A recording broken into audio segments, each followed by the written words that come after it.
I want to welcome you this afternoon. My name is Monty Bradley, and I am the university chaplain. And I ask you to join me in an attitude of prayer and meditation for the invocation.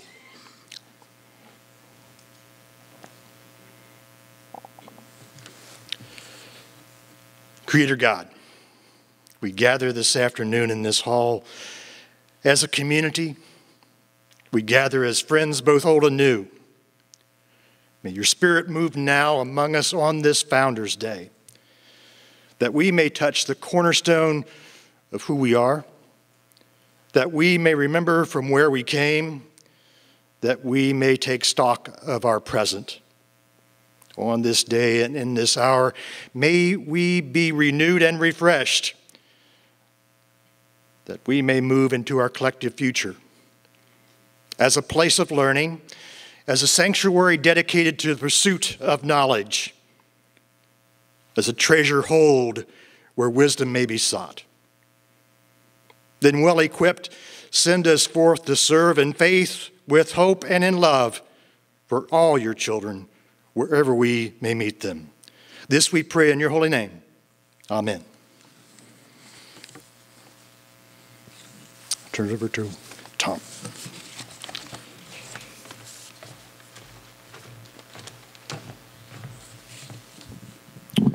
Good afternoon. I'm Tom Morrison, Chair of the Board of Trustees and a member of the 1963 Golden Reunion class.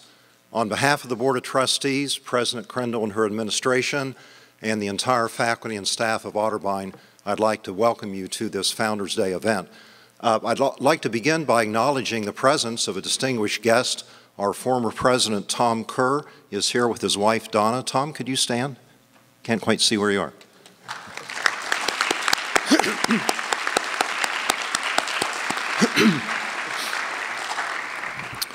So this is the second year where we have held a Founders' Day Convocation on the same weekend as Alumni Weekend, and also on a week when our students are still in attendance. And that gives us the ability to make not only a linear connection, but also an emotional connection between today's students, yesterday's students, and those heroic and far-sighted individuals who founded Otterbein. So who were these founders and what did they do? Thanks to our resident historian and archivist, Stephen Grinch, we actually know the story. And that story began 166 years ago today, on April 26, 1847, when Otterbein's founding occurred.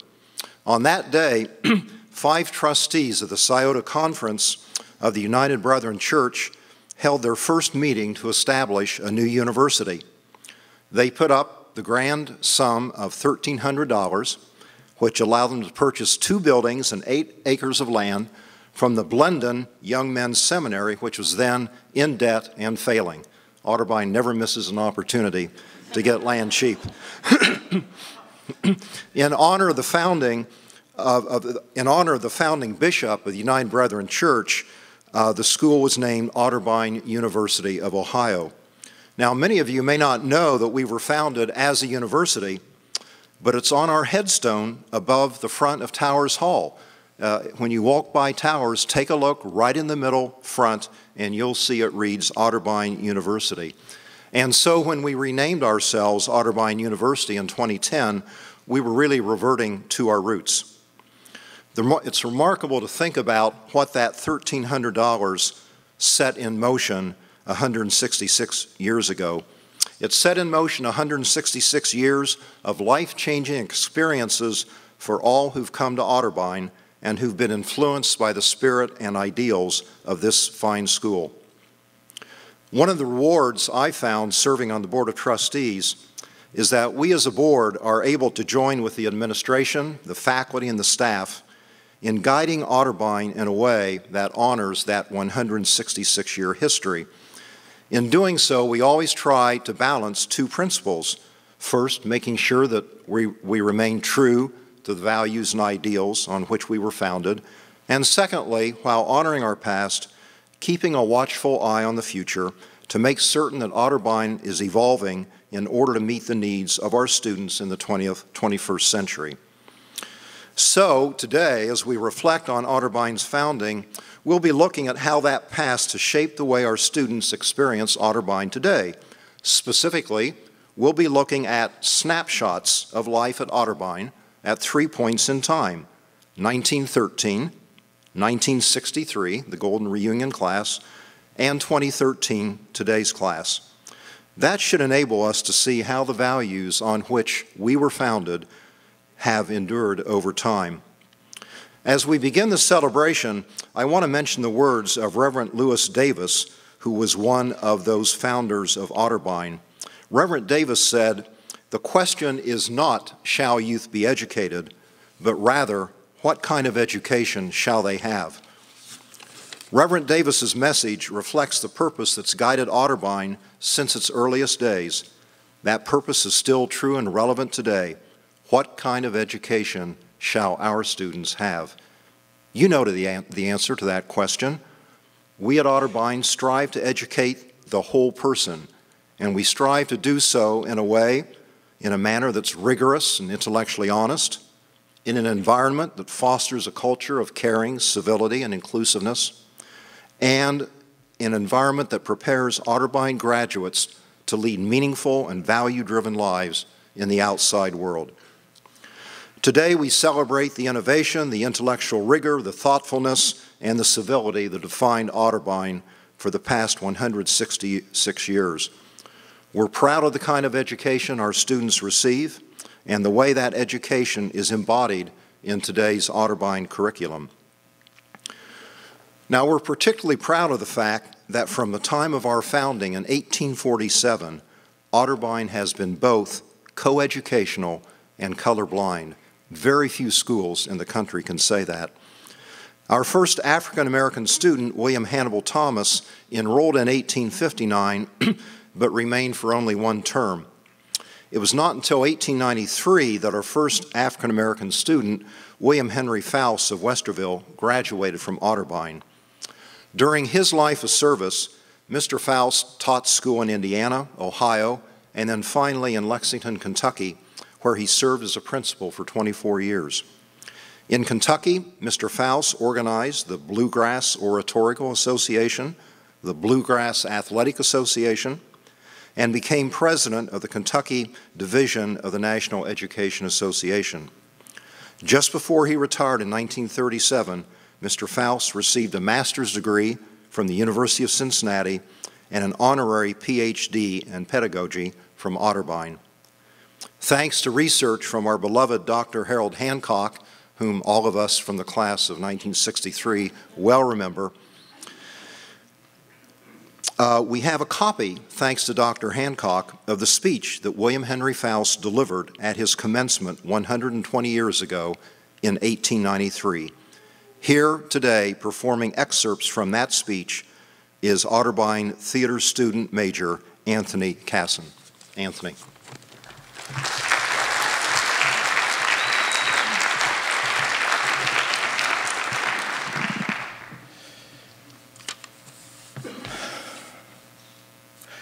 (1620).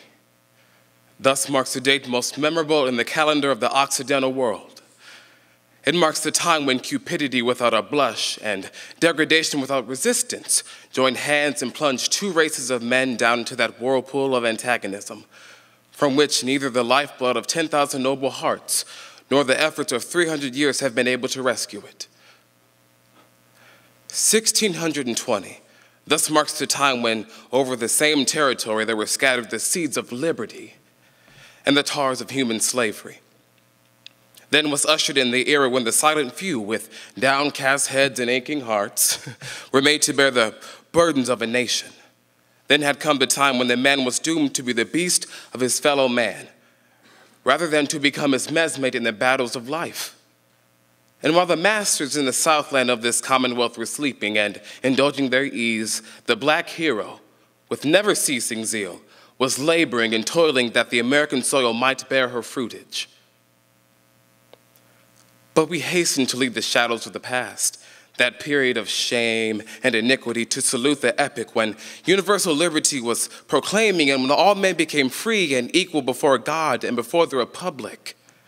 Foul and blood war was the instrument used by Providence to reap the harvest which noble band of men and women long before had sown.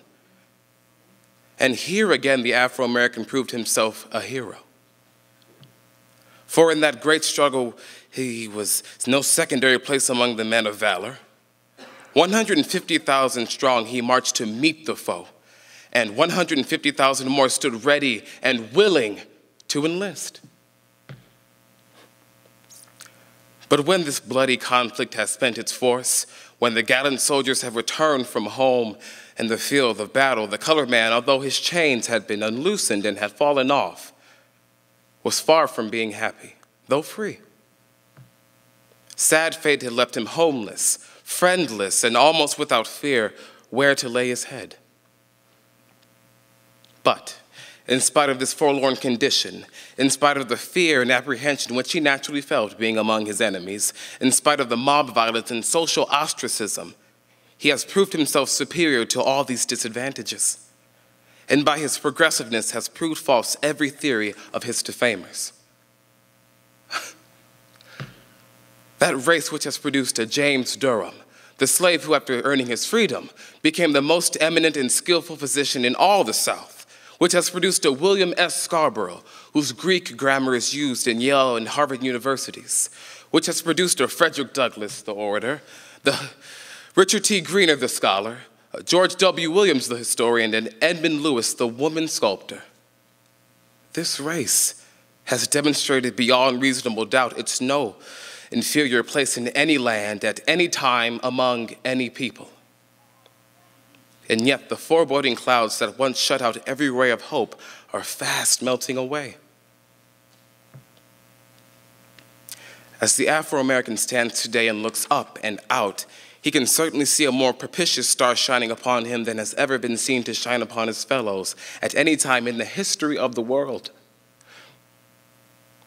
And the time is not far distant when the people among whom the Afro-American lives will not strive to solve the puzzling question of the day by entreating us to leave you or to return from following after you. For whither you go, we will go, and where you lodge, we will lodge. Your people shall be our people, and your God, our God. And where you die, we will die, and will be buried. The Lord do so unto us, and more if aught but death part you and us. And when these glad times shall have ushered in, then shall people know indeed that mind is the money that makes the body rich, and that the adder is not better than the eel because he wears a painted skin. Thank you.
Dateline 1913, the Western world is in a state of flux as tensions rise between the European nations, as Germany, France, and England compete to be the dominant force on the continent.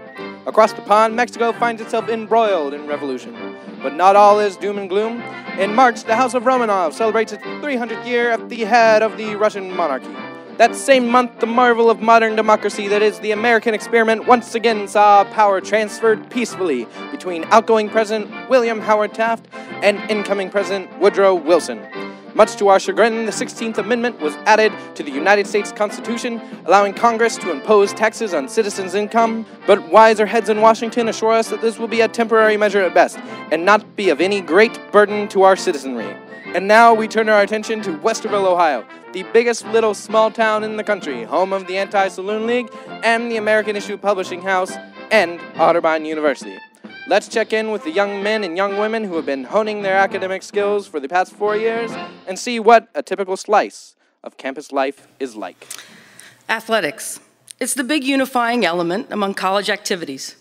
Football comes first in the college year and probably does the most to get students, faculty, and alumni together. Everyone is excited to wear the colors. In some respects, basketball is as strenuous as football. There probably is not so much rough and tumble, but it calls for the best endurance. In the spring, the baseball weather is just coming when school comes to a close in June. Then there's track. A track team is composed of several men, but each event is won on the merits and hard work of the individual contestant. Tennis, more than any other game, demands consistency. It is the fellow who plays every day and keeps himself in peak condition that wins out. This is the year that Otterbein has excelled in this sport. In conclusion, we're quite ready to allow every other phase of college life to its sphere, but we must say that athletics is one of the biggest elements for holding interest in our alma mater. Go Cardinals! Through the introduction of some positive stimulus, Otterbein has lifted her head into the sunshine of musical efficiency. Professor Gilbert has been so successful in building up the stringed instrument department that whole classes in violin render ensemble work. He has also developed a semi-professional orchestra, principally from among his pupils, that precludes the necessity of importing Columbus talent. This past year has witnessed the most successful season of the College Glee Club. This organization sprang into being 4 years ago under the touch of Professor Ressler and has increased in efficiency as time has seasoned the timber. Both at home and during tours about the state, the club has proven a splendid advertising agent for the college and deserves the commendation it has received on every hand. Added features this year were the Mandolin Club and the Toy Symphony, both under the direction of Professor Gilbert. The final musical feast of the year will be the annual choral concert given by a finely drilled chorus of 80 voices, assisted by the Glee Club, faculty quartet, and college orchestra. Soloists from the conservatory faculty will add charm to the occasion. Literary society training has ever been a feature of college life. Fraternity life may contribute to one's social culture, but the literary society couples with this the development of the power of public address. The punctuality and promptness to perform required duty which the literary society demands of its members is a schooling of immeasurable value. Our society halls have recently been termed the best in the state. Besides their own halls, each of the men's societies owns its individual library, and each of the 4 organizations maintains a separate magazine table. A feature of one of the ladies' societies is the institution of an orchestra which has appeared successfully on several occasions. These and other notable achievements attained throughout the year mark this a banner year for the literary societies at Otterbein. Otterbein has in the past stood in the forefront among Ohio colleges in the cause of religious education and maintaining among the students a pure, wholesome, healthful atmosphere. In this respect, the year just closing has been no exception. The chief religious organization among the boys is the Young Men's Christian Association.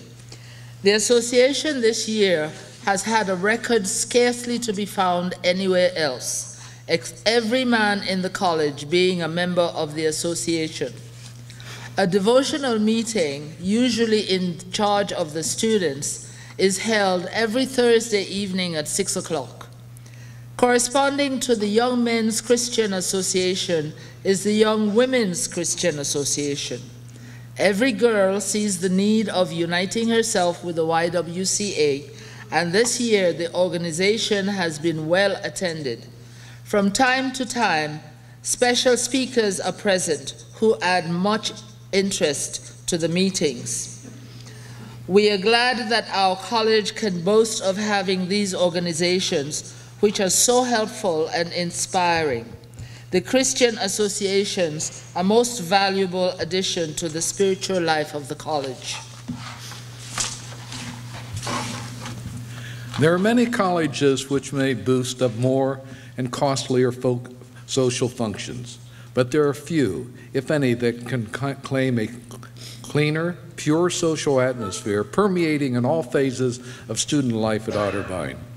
Otterbein stands for coeducation, and the privilege that boys and girls enjoy are many in comparison with other colleges. In this respect, the authorities trust much to the good sense of the student body. Commencement week is one round of social activities, banquets, dinners, receptions, class breakfasts, followed in close successions. Seniors are leaving the old dear institution, where amidst the cares of college curriculum, they found enough time to become acquainted with almost everybody in the student class. Many were made close friends, and friendships were formed as they separated and dispersed themselves throughout the various parts of the world upon commencement. It can't be the friendly heart or heart's talk, but the phases of which pure, heartful, edifying, uplifting social atmosphere permeates Otterbein, and even as, and in the past, we hope it is in the future. From our News Bureau in Columbus, hundreds will gather today for the 1963 commencement ceremony at Otterbein College, located in nearby Westerville, Ohio. It's been an eventful year for these seniors, having witnessed the Cuban Missile Crisis, the opening of the Second Vatican Council, our first satellite photos of our twin sister planet Venus, and the imprisonment of Reverend Martin Luther King Jr. in Birmingham, Alabama for parading without a permit. Next year, this politically savvy group of graduates will have the opportunity to help decide if John F. Kennedy will serve another term as president. They have been the first to hear music by Bob Dylan and the Beatles, and at the movies, they've enjoyed the very first James Bond film, Dr. No, and the epic masterpiece, Lawrence of Arabia. According to students at Otterbein, they are very pleased with all aspects of their college career, besides the new campus center, which has been in the works since their arrival on campus, but will not be completed until next year. However, this does not take away from the pride these students take in their university. We go now to Westerville, where the students will have a chance to speak for themselves. I have great memories of history classes with Dr. Hancock, physical education classes with Bud Yost, and playing football for Mo, basketball with Coach Kish, and running track for Bud. I really appreciated Dr. Hancock coming to observe me as a student teacher. He greatly influenced me on how to teach history and make it an enjoyable learning experience for the students. I will always cherish this memory. Bud Yost was an excellent physical education teacher, and he created a great learning experience for me, which in turn influenced how I taught and this variety of skills to my students. I'm very thankful for my education that I received at Otterbein College, and at a reasonable cost to me and my family. To further immerse myself in American college culture, I pledged a fraternity, Pi Kappa Phi, better known as Country Club. This was a great opportunity to get to know my classmates and upperclassmen in a family context. Although this new affiliation diminished the bond that I had established with my dormitory colleagues, fraternity life, nevertheless, reinforced hard work, good study habits, strengthened the family of brothers, and yes, produced a host of pranks. 2 events stand out: Hell Week and the cutting down of the goalpost at Capital University following an Otterbein victory, which landed the fraternity in trouble. Other events such as Scrap Day, which we lost as freshmen and sophomores, added to my growing college experience. But my freshman year most memorable occasion was being crowned Jump Week King. No doubt, the solid foundation that I received from Otterbein has played a pivotal role in achieving my career goals. I was a third-generation student at Otterbein. I remember it being a big deal with pictures being taken of the group, which were used in publications. I worked for and with Lily and Frank for 3 years, and I had many wonderful experiences. Of course, we only earned 75 cents an hour back then. I learned a lot from her and have used that knowledge in many different ways over the years. Women's Glee Club was a big part of the Otterbein years and getting the chance to go on tour to New England and Florida. The friendships that have endured for over 50 years are probably the strongest memories and have given the opportunity for the most reflections of the past 50 years. Many of these were solidified during our senior year living in Clip House. I feel that going to a liberal arts college enriched my life with knowledge and experiences that I have used throughout the years. I know it made me a better teacher. I am thankful that I was able to be in the once quiet, peaceful village and to carry those memories with me the rest of my life. 54 years ago, I came to Otterbein and to the Church of the Master and to the Otterbein Concert Choir.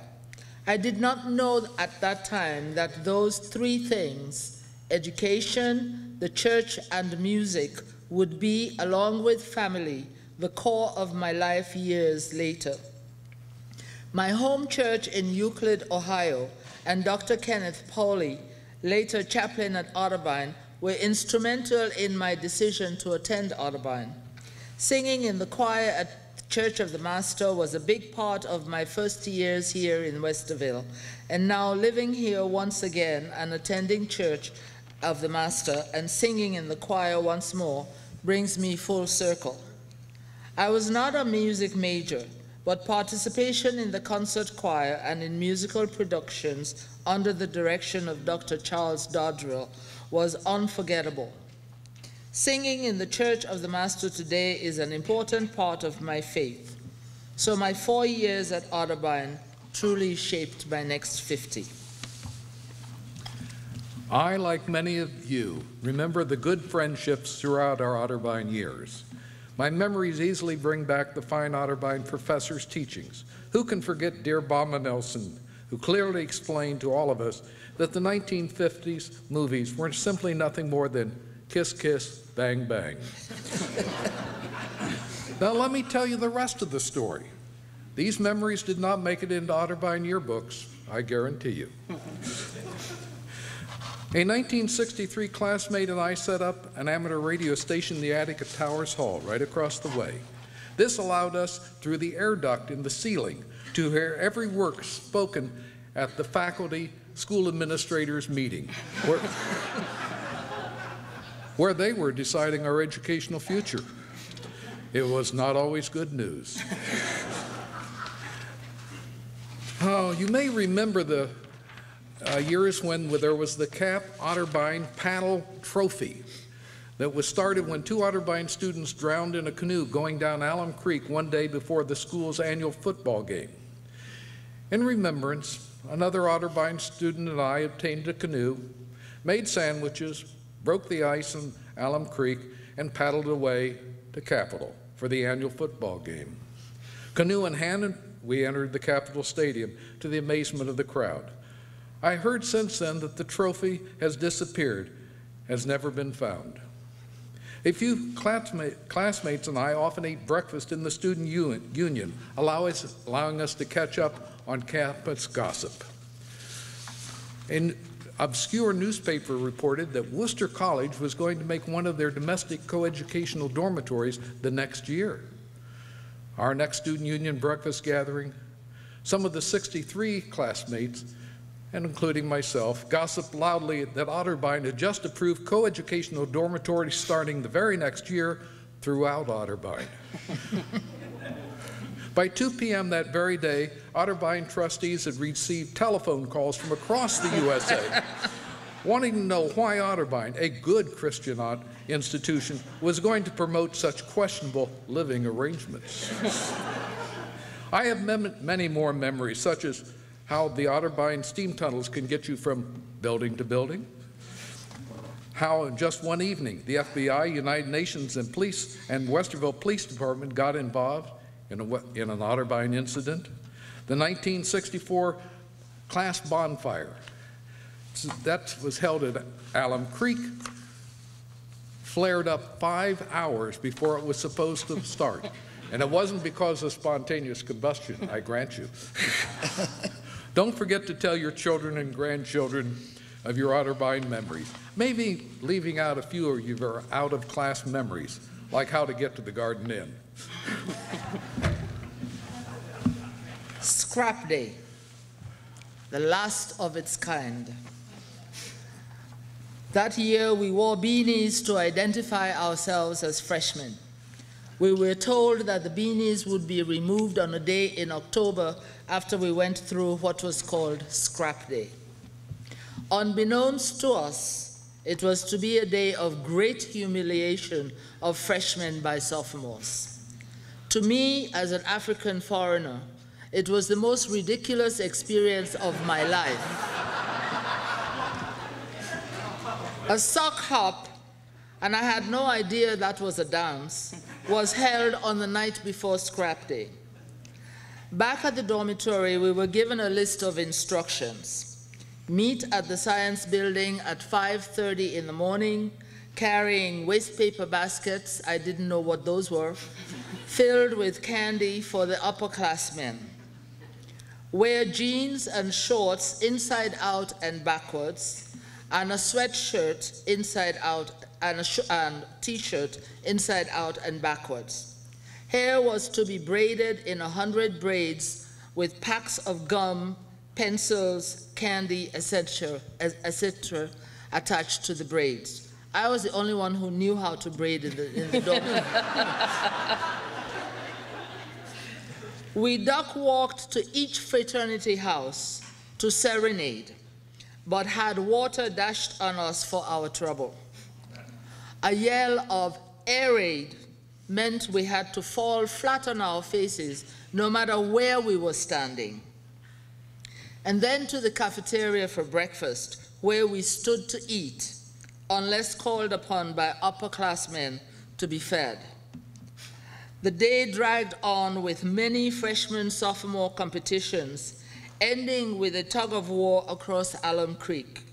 We lost, of course, and had to wear our beanies until Thanksgiving. The day ended at 4 p.m., but Scrap Day was never the same after that. There are so many memories of my stay at Otterbein: Glee Club, Camp Wanakee, singing in the church choir, sorority, the professors, Girl Scout camp with Marilyn and Van, canoeing and square dancing and physical ed. Most of all, I fondly remember my friends, including my roommate, the late Mercedes Bloom Graber, and the Clip House gang. Besides an education, Otterbein gave me my first lessons in life in America and how to deal with the issues of the day.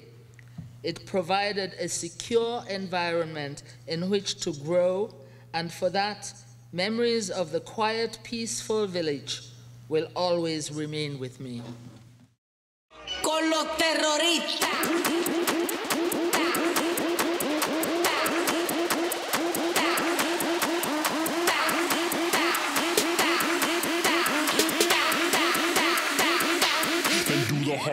Okay, whoa. We've seen enough of that this year. Roll that intro again.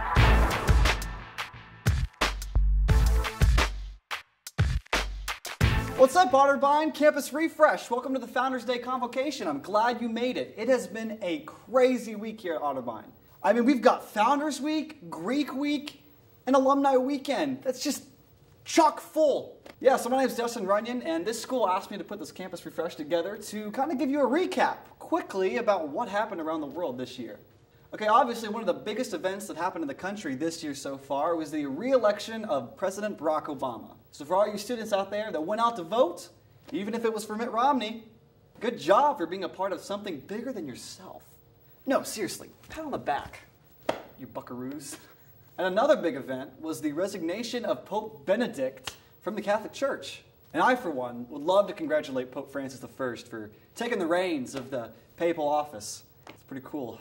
Okay, so what we've seen from this year is some pretty big trends. And from the year 2012-2013, I would say that this is the year of the memes. So I just bought a litter box. It's called Capital University. Aw, man, no thanks. I'm too tired. I think I'll skip the donut run tonight. Holy moly, Batman, look! It's the Otterbein Otters! It's Cardinals! And moving on, we have also seen that the British pop culture has completely taken over our culture. I mean, movies like Skyfall and The Hobbit, Downton Abbey, and Doctor Who. Oh gosh, and we can't forget the guys from One Direction. I mean, come on! You don't know you're beautiful! Oh jeez, and how could I forget? I really believe that this year was the year of the hipster. Just because you take a photo with an iPhone, add a filter, post it on Instagram, wear a beanie, put on Wayfarers, drink coffee, listen to the Lumineers with headphones that are way too big does not make you a hipster. But seriously, I dress like this all the time. And finally, one of the biggest events of this year was the most viewed YouTube video in world history. Oppan Gangnam Style. No, we've had enough of that. Well, that's all we have here for Campus Refresh. I hope you all have a great Founders Day weekend and the rest of this convocation. Let's go ahead and take it back to the stage where we get a student's perspective of 2013 here at Otterbein.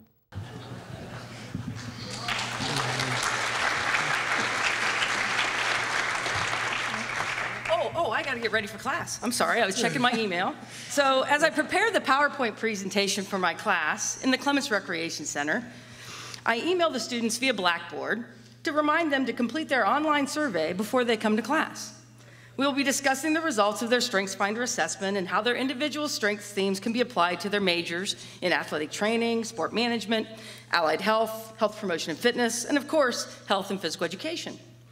The students are excited to discuss their hands-on experiences in service learning, internships, and practicums with organizations like Ohio Health, the Columbus Blue Jackets, Go Jackets, and Westerville City Schools.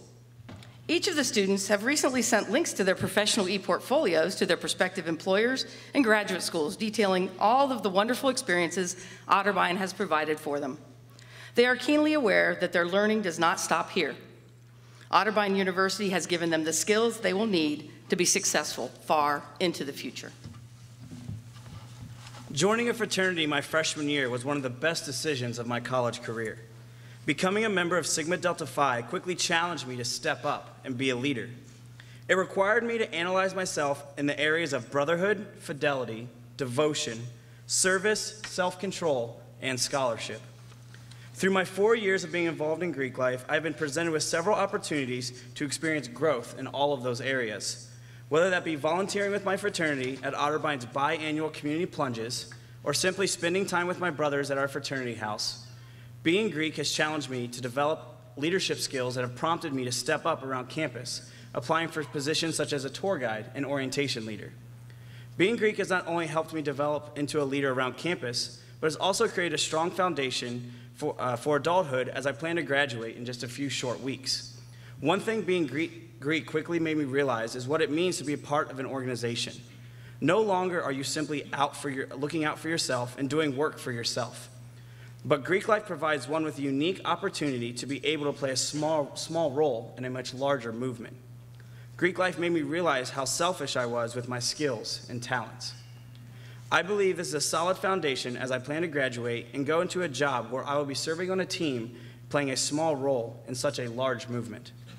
Greek life finds, develops, and propels future leaders more prepared than if they had never joined. Progress progress is the word that comes to mind when comparing the music department from the past and the present.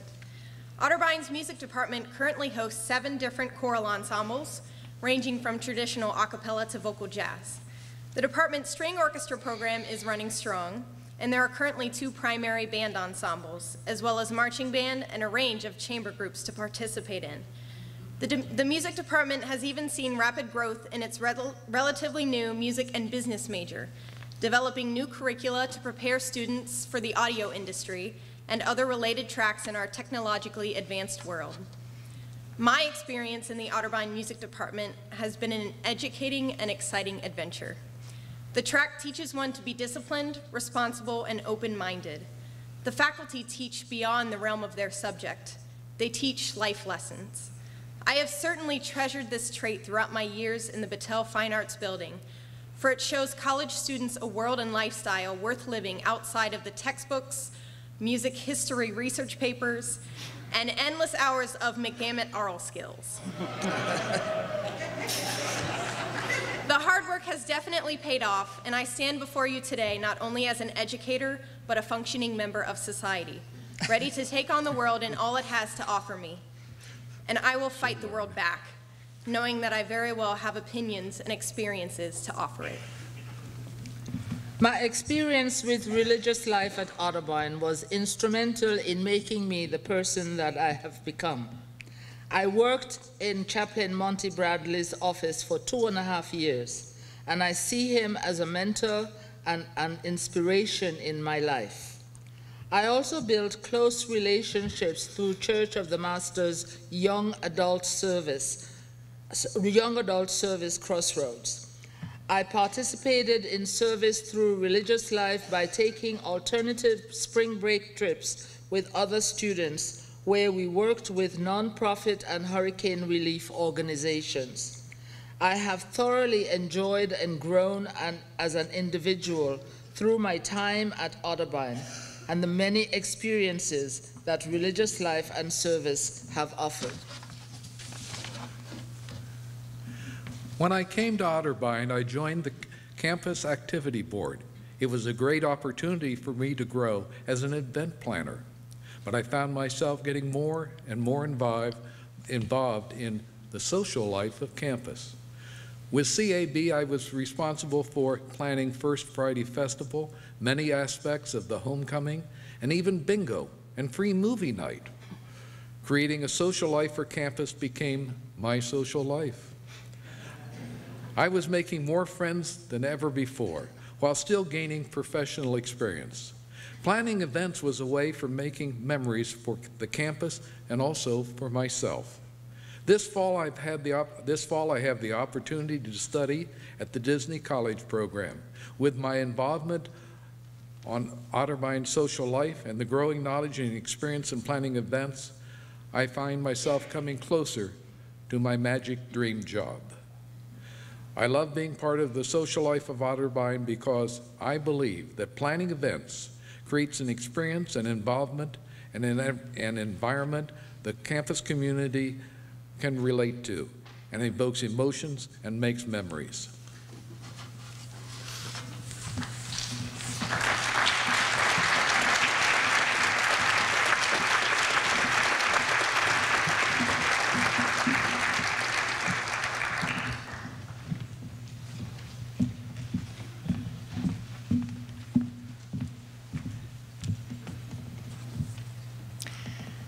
Well, it's now my pleasure to say a few words in closing about 2013 and beyond, now that we've heard about the historic moments in Otterbein's history.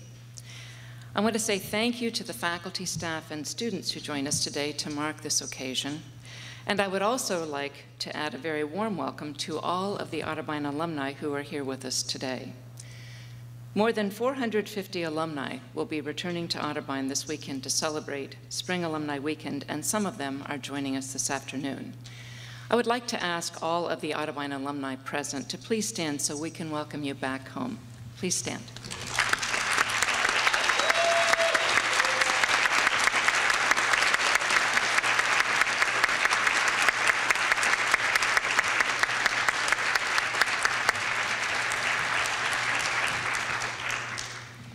We are so glad to have you here. I hope this day and this entire weekend will provide many reminders of just how glad we are that you have come home to Otterbein. Events like these are important. They are important because they help us recognize and celebrate who we are. They allow us to feel pride in who we are. They provide historical acknowledgement of who we have always been, and they are a reaffirmation for our community of who we always will be, even as the world around us changes. The observations you've heard from 1913, 1963, and 2013 remind us that the outward face of life at Otterbein reflects the passing of 100 years, much like fashion, hairstyles, and fads represent their particular eras. But while these reflections remind us that the outward face of Otterbein may change with the times, the values of this institution and those who share in its community have stayed true and constant since Otterbein's founding in 1847. The principles that guide our decisions, our involvement, and our investments, whether they be about everyday matters or major strategic priorities, remain the same regardless of the year or the season. Let me explain as we trace the themes we've heard about today. The arts can be many things. Art can be poetry, or it can be a protest. It can be a joyful acclamation of beauty or a quiet prayer for humanity. But in all of its forms, the arts at Otterbein have served as a compelling and evocative expression of the stories, the emotions, and the hopes of our community. It is easy to understand why the arts have long been identified as a mainstay of the quality of Otterbein's total experience. They give voice to the very soul of our community. Athletics. Athletics at Otterbein reflect the desire of the individual athlete to explore and test his or her own physical limits for love of the game. While athletics may offer an opportunity to stretch oneself, the ultimate purpose is finding a role or a skill that strengthens the good of the entire team. Asking, what can I contribute to help the team?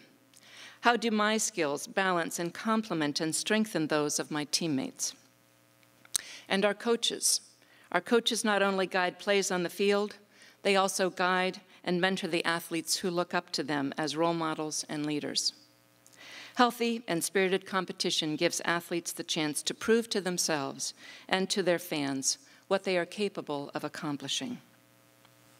Student organizations and bonds with Greek life at Otterbein grow leaders just as surely as they grow lessons and relationships. What students learn through their involvement will serve them well as the knowledge their faculty seek to foster and nurture in classrooms and in laboratories.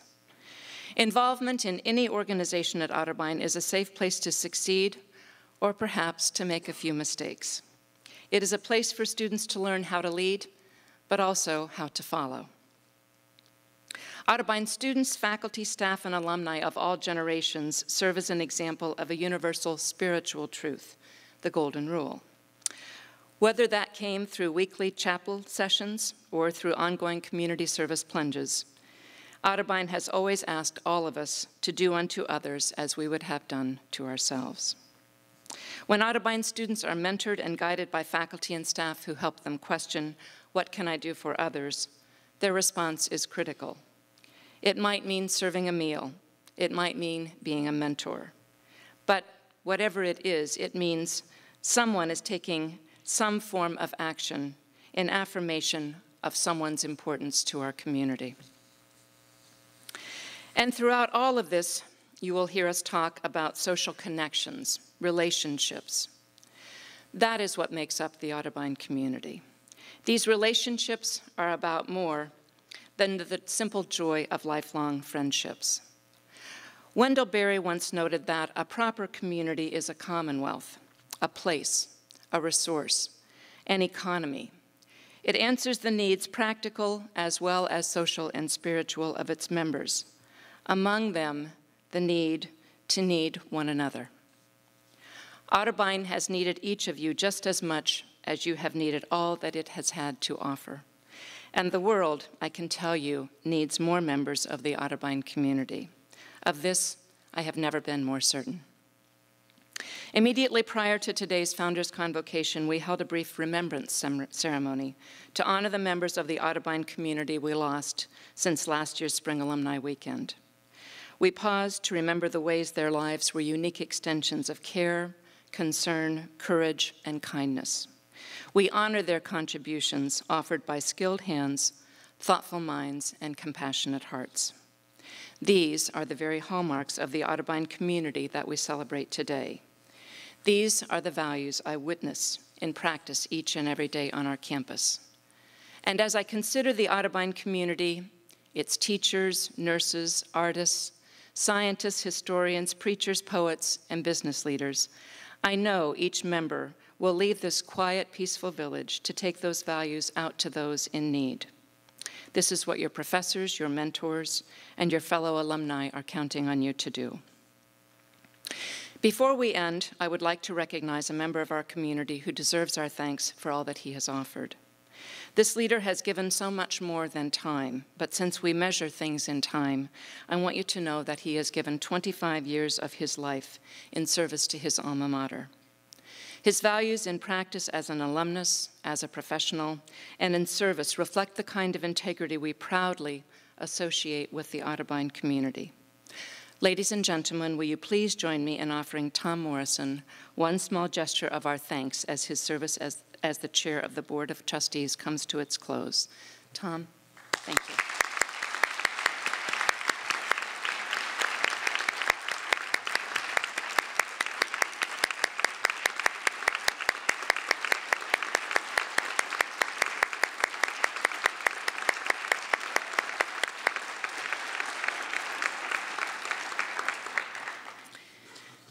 We thank you, Tom, for your careful watch, your steady leadership, and your love of Otterbein. And finally, to help commemorate our Founders Convocation and our pride in Otterbein, each of you will be offered a small but meaningful gift as you exit Cowan Hall. It comes from the Founders Celebration Committee, whose cardinal pride helped to plan today's program, as well as all of the other events this week leading up to this convocation. I'm thankful for their commitment to Otterbein's story, past, present, and future. Please join me in saying thank you to our committee members, as well as to our student conductors and all of our musicians today. Thank you so much.